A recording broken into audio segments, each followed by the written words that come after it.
Hola, bienvenidas y bienvenidos a esta nueva iniciativa de Mémora y de la Fundación Mémora. Son las charlas de divulgación sobre la sensibilización en el final de la vida, el derecho de las personas mayores, que ya hace unos años decidimos en este proceso de humanizar el final de la vida y humanizar los servicios funerarios, poner a disposición de toda la ciudadanía este tipo de charlas que, como decían, hablan de final de vida, hablan de derecho de las personas mayores, de envejecimiento saludable, de envejecimiento activo. Hoy vamos a hablar precisamente de la discriminación por razón de edad y protección legal de las personas mayores. Es un tema muy sensible, es un tema en el que la sociedad tenemos un alto compromiso y un deber con nuestras personas mayores y para ello contamos con un buen experto, aparte de un buen amigo y un buen profesional como es Jordi Muñoz. Él es abogado, especialista en derechos y maltrato a las personas mayores y a lo largo de esta sesión nos instruirá sobre qué podemos hacer, qué es el maltrato, cuáles son los deberes que tienen esas personas mayores y, repito, como sociedad, qué podemos hacer para con ellos. Yo nada más agradecer vuestra presencia, vuestra atención a través de las pantallas y de las cámaras y ya doy la palabra a Jordi Muñoz. Jordi, cuando quieras. Muchas gracias. Buenas tardes, gracias por asistir, por visualizar esta sesión, porque es muy importante, como nos decía el señor París, poder sensibilizar a la sociedad sobre la situación de las personas mayores. Estamos hablando de edatismo, discriminación por edad. Muchas veces cuando hablamos de discriminación por edad lo asimilamos a todas las edades, sobre todo también en el ámbito laboral, pero hay que remarcar que la palabra edatismo tiene su origen en el término de personas mayores. Luego lo hemos ido derivando a otras situaciones, pero lo que es cierto es que ya en el año 69 un psicólogo puso esta terminología y ya hace unos 50 años la sociedad era consciente de que se estaba discriminando a las personas simplemente por la cuestión de edad. Esta discriminación no viene de hace 50 años. Ya en el año 44 a.C., Cicerón hizo un libro que se llama De Senectute, que es de la vejez, e hizo ese libro para poner en valor a las personas mayores de la sociedad. Por lo tanto, vemos que es un problema que se arrastra a lo largo de muchos y muchos años. Es muy curioso de que, si miramos en general la sociedad, ninguna persona tiene que ser maltratada. Todas las personas quieren que se respeten sus derechos. Todas las personas quieren envejecer, sobre todo si miramos cuál es la alternativa, que es morirse, pero nos llama la atención de que a pesar de que todas estas personas tienen estas tres premisas, cuando encontramos personas mayores en la sociedad, muchas veces no respetamos sus derechos, no respetamos sus voluntades. Nos gustaría a nosotros que cuando seamos, si tenemos la suerte de ser personas mayores, que tampoco se nos respete nuestra dignidad, nuestra decisión, nuestros derechos en general. Seguramente la respuesta es que no. Todas las personas de todas las edades quieren ser respetadas. Quizás como sociedad nos tenemos que plantear por qué pasa esto. ¿Por qué yo a una determinada edad, 20, 40, 60 años, quiero que se respeten mis derechos, quiero que se respeten mis voluntades? Pero en cambio, cuando hay personas de edad más avanzadas, no sabemos por qué mecanismo empezamos a no respetar y a vulnerar los derechos de estas personas. Por lo tanto, necesitamos un cambio de mentalidad de la sociedad. Luego hablaremos un poco de temas legislativos, pero las leyes solo sirven para regular aquello que las personas no sabemos hacer adecuadamente. Cuando hacen una normativa penal, ¿para qué la hacen? Para sancionar a quien no cumple con las obligaciones que tendríamos o porque estamos perjudicando a terceras personas y le estamos causando un daño, un perjuicio. Es importante pensar de que si tenemos suerte algún día seré mayor y lo que quiero hacer es que sea respetado igual que se me está respetando actualmente. Esto es una función de toda la sociedad. Muchas veces cargamos en las administraciones que decimos la administración tendría que hacer esto o lo otro. Evidentemente la administración tiene una función, pero como sociedad también tenemos una función y que es muy simple, es tratar en un plano de igualdad.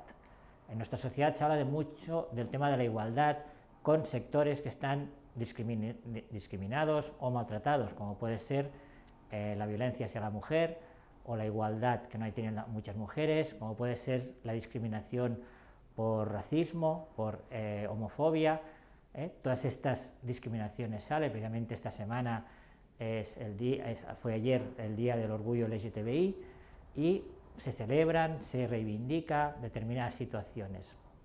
La pregunta es si tenemos conciencia de que colectivos que son discriminados como mujeres, como por motivos de raza, como motivos de orientación sexual, hay esa respuesta social. La pregunta es por qué no hay una respuesta social con las personas mayores. Nosotros podemos mirar hemerotecas, webtecas, podemos mirar en diversos lugares y veremos pocas reivindicaciones públicas de los derechos de las personas mayores o del maltrato a las personas mayores, cuestión que no sucede con otros colectivos. Posiblemente esto sucede por lo que tenemos aquí, por la discriminación por razón de edad, por ese edatismo. Tenemos un rechazo social a envejecer. Fijémonos que todos son productos o situaciones anti-envejecimiento, como si envejecer fuese algo negativo. Y esto lo contrario, desde que salimos de la barriga de nuestra madre empezamos a envejecer. Y los profesionales de salud nos indican que el envejecimiento fisiológico empieza a partir de los 30 años. Por lo tanto, estamos hablando de un proceso natural que la sociedad vivimos como algo negativo. Tenemos una serie de estereotipos que muchos de ellos son negativos en lugar de ser positivos. Cuando hablamos de un niño o de una niña, tenemos la tendencia a poner etiquetas de carácter positivo. Son el futuro, qué bonitos o qué bonitas, etcétera, etcétera, ¿no? En cambio, cuando hacemos preguntas a la sociedad, si vamos a la calle o vamos a un instituto o vamos a cualquier centro de trabajo y les preguntamos a las personas qué es para ti la vejez, nos hablan de dependencia, nos hablan de salud, nos hablan de gastos de pensiones, gastos médicos, cuando la realidad no es esta. Es cierto que algunas personas mayores tienen dependencia, pero es un tanto por ciento muy pequeño respecto al total de personas mayores. Es cierto que algunas personas mayores tienen problemas de salud, pero como ocurre en otras franjas de edad. Es cierto que es un gasto, porque hay unas pensiones, pero esas pensiones no es un regalo que le hace la sociedad o las administraciones, es una cotización que se ha hecho a lo largo de los años y, digamos, es una compensación por todos estos tiempos. Por lo tanto, lo primero que tenemos que cambiar es estos estereotipos negativos. Estos estereotipos negativos los ha de cambiar, como decía, la sociedad, pero dentro de esa sociedad están las propias personas mayores. A veces hablas con algunas personas mayores que ellas mismas se autoetiquetan como una carga, como algo negativo, como algo perjudicial, como algo que molesta a la familia o que molesta al entorno, como una falta de utilidad. Por tanto, la propia persona mayor tiene que reconocer su valor.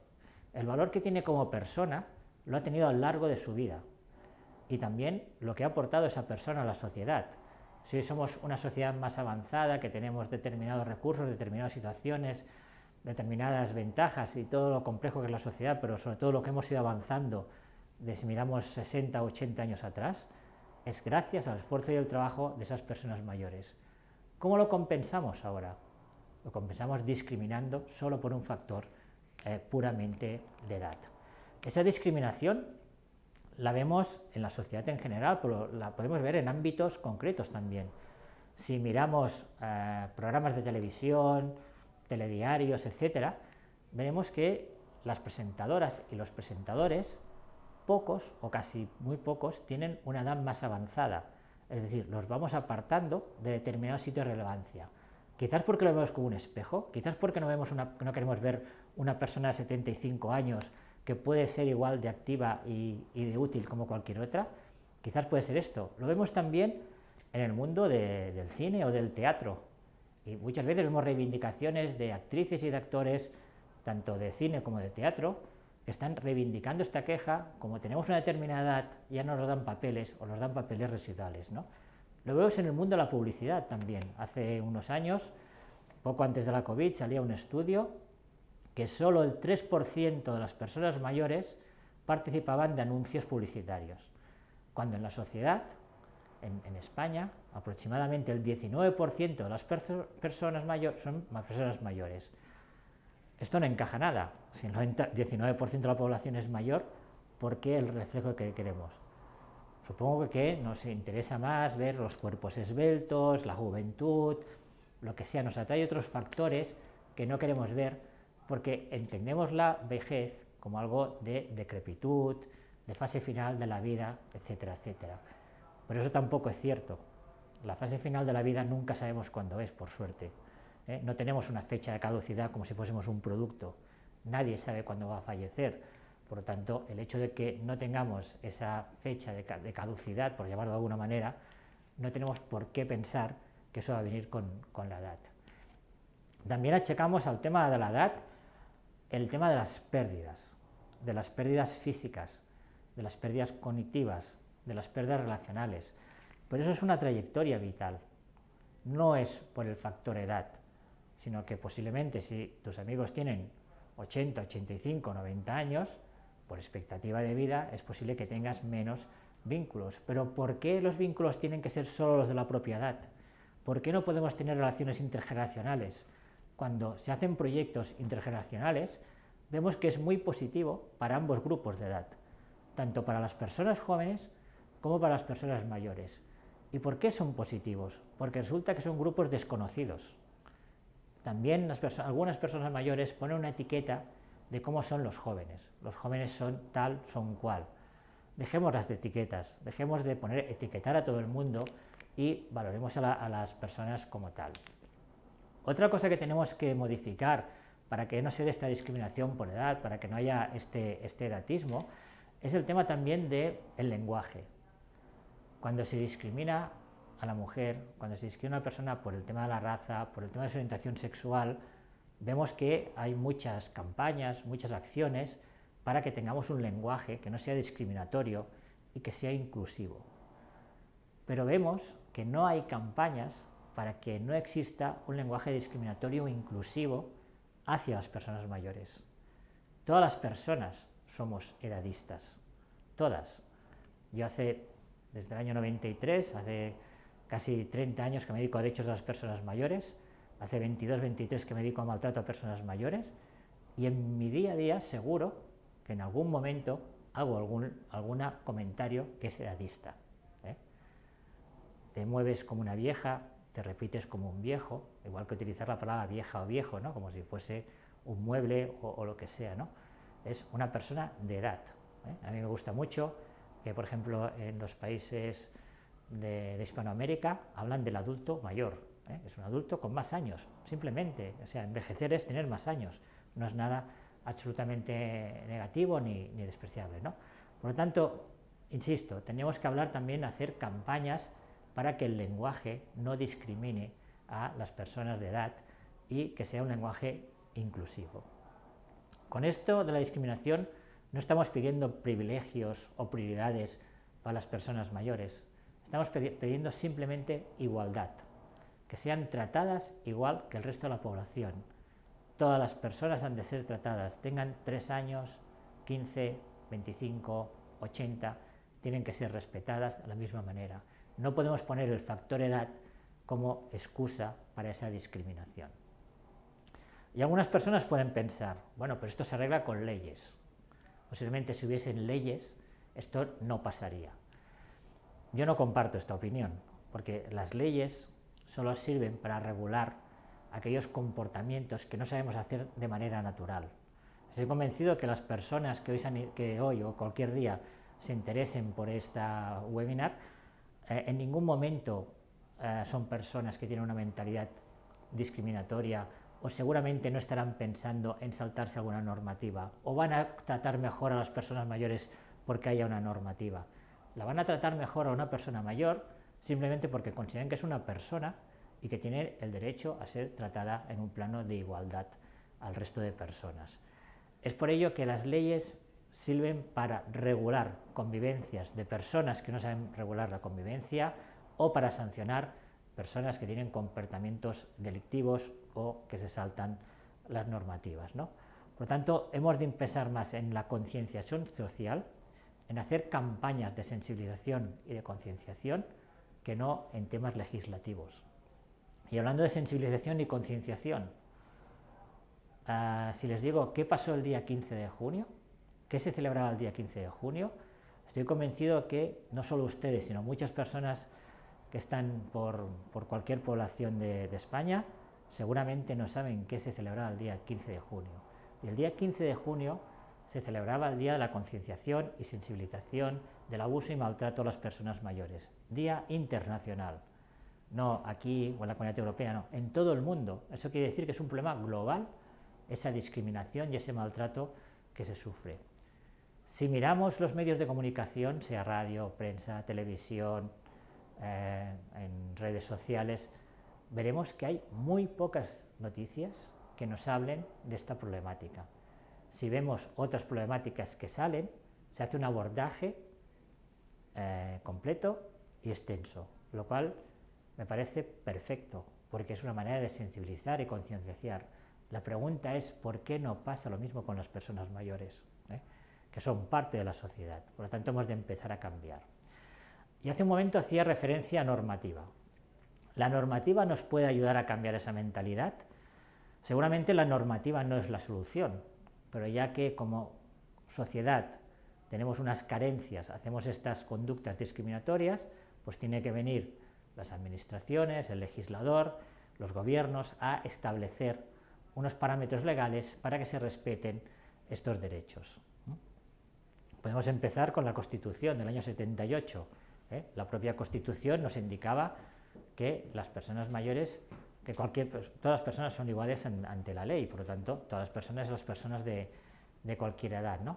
Es decir, en principio, no teníamos que haber ningún tipo de discriminación, porque está así recogido en nuestra Constitución. ¿Tenemos normativas específicas para las personas mayores? No, no tenemos normativas específicas. Nos teníamos que plantear si es necesario. ¿Hay alguna diferencia en la edad para que haya una normativa específica? Posiblemente, inicialmente, con lo que he dicho, no tendría que haber. Pero sí que nos tenemos que plantear de que haya una ley específica de personas mayores que sea una ley de mínimos que cualquier persona de edad avanzada tenga garantizado, a nivel social, a nivel económico, a nivel de salud, a nivel relacional. Es decir, tenemos que tener un marco general a nivel legal que especifique. ¿Por qué ese marco legal? Porque, como hemos estado viendo, se produce una discriminación continuada.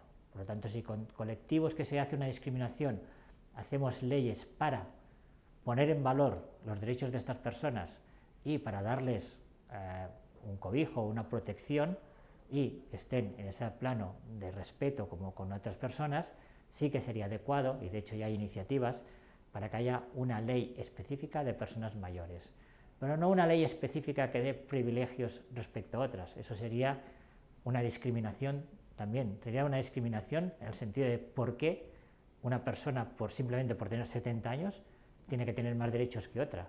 Eso nos llevaría a hacer diferencias, y lo que hemos de buscar es la igualdad de todas las edades y de todas las ideologías y de todas las razas y de todas las situaciones que se den. En cualquier caso, vemos que no tenemos ese marco específico, pero sí que tenemos algunas normativas que pueden ser utilizadas por las personas mayores como cualquier otra persona mayor de edad, pero con un matiz. A lo largo que pasan los años, tengo más posibilidades de que en algún momento fallezca o en algún momento tenga dependencia. Por eso tengo que hacer un marco de hacer previsiones. De la misma manera que hacemos previsiones en temas de salud, que si no hay que comer grasas, que si no hay que beber alcohol, que si hay que hacer ejercicio, etcétera, etcétera, tenemos que hacer previsiones en aspectos legales. Insisto, estas previsiones en aspectos legales lo puede hacer igualmente una persona de 20 que de 70. Muchas veces yo, cuando hago formación a profesionales, pues a lo mejor tienen 30, 35, 40 años. Cuando miro las caras, les digo, estoy convencido que el 70% de vosotras o vosotros no habéis hecho testamento. Y efectivamente, a veces me sorprenden y más. El 80 y el 90% no ha hecho testamento. ¿Por qué? Porque piensan que al ser más jóvenes no les puede pasar nada. Que eso solo pasa cuando envejeces. Esa idea que tenemos en la sociedad. Y en tono de broma les digo, bueno, seguramente no habéis hecho testamento porque pensáis que sois inmortales, pero mala noticia, no lo sois. Todas las personas moriremos. Por tanto, es una previsión de que el día que yo falte, el día que yo me muera, cómo quiero que aquello poco o mucho que tenga se va a repartir, a qué personas y en qué condiciones. Y eso ha de ser una decisión mía. A veces hay personas que te dicen, no, yo no hago testamento porque no tengo nada. Todas aquellas personas que tengan €1 tienen que hacer un testamento. Es decir, y esto debe ser la gran, inmensa población que hay en toda España, ¿no? Por lo tanto, es importante hacer un documento preventivo a nivel de hacer testamento. Pero esto, cuando fallezca, se utilizará. Mientras esté vivo no se utilizará, obviamente. Pero ¿qué pasará mientras yo viva? ¿Qué puedo hacer para que, si en algún momento necesito depender de alguna persona, se cumpla mi voluntad? Miren, cualquier persona puede perder la capacidad de decidir por una enfermedad, por un accidente, por una caída, por cualquier circunstancia. No porque tengas 80 o 90 años. Una persona con 25, con 15, puede perder su capacidad de decidir. Por eso es importante hacer esa previsión. Hacer una previsión quiere decir de que hago un documento por si acaso pasa alguna cosa. Igual que en nuestro domicilio, habitualmente tenemos un seguro de la vivienda. ¿Y por qué lo tenemos? Por si acaso hay un escape de agua, por si acaso rompe un cristal, por si acaso hay incendio. No porque quiero que se me queme la casa, ¿no? Lo hago por si acaso pasa algo, ¿vale? Pues esto es lo mismo. Los documentos preventivos lo vamos a hacer por si en algún momento de mi vida pasa alguna situación de dependencia o incluso de fallecimiento. Los documentos que tenemos que tener en cuenta, aparte del testamento, que creo que es vital hacerlo, importante, tenemos también el testamento vital, que son para que yo decida si quiero recibir un tratamiento o no. Hace un año, justo hace pocos días, hace un año se cumplió el año de la ley de la eutanasia, que nos permite decidir cómo queremos morir con dignidad y que cada uno decida si quiere que se largue su vida, si quiere que no.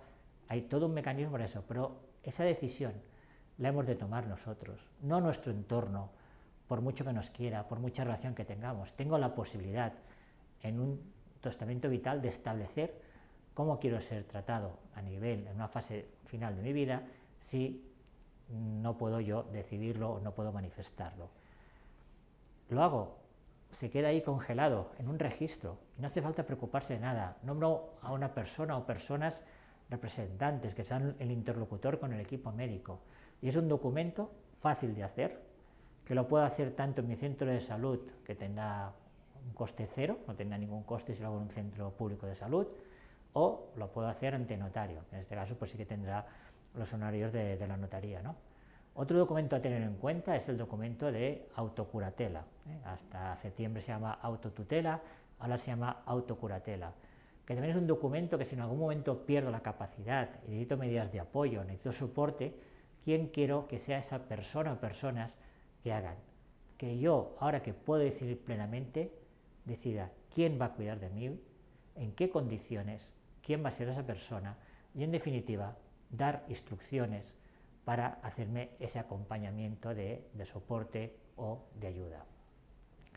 Otro documento a tener en cuenta, pero que es un poco más peligroso, es el poder preventivo. Siempre hemos de hablar lo que es un poder general, un poder que puede utilizar o dar a alguien para que haga, un poder que haga ante notario, para que una persona gestione a los aspectos que yo le digo, pero es un documento interesante, es un documento útil, pero es un documento que solo podemos hacer si tenemos una persona de mucha confianza. Porque con un poder preventivo de buena fe nos pueden ayudar en muchas situaciones, tanto si estoy bien como si en algún momento no lo estoy a nivel físico o a nivel cognitivo. Es súper interesante poder tenerlo, pero también utilizado de mala fe, ese poder puede ser devastador. Muchas veces en las notarías, cuando vas a otorgarlo, la notaria o el notario te dicen, ¿usted sabe que está firmando el poder de la ruina?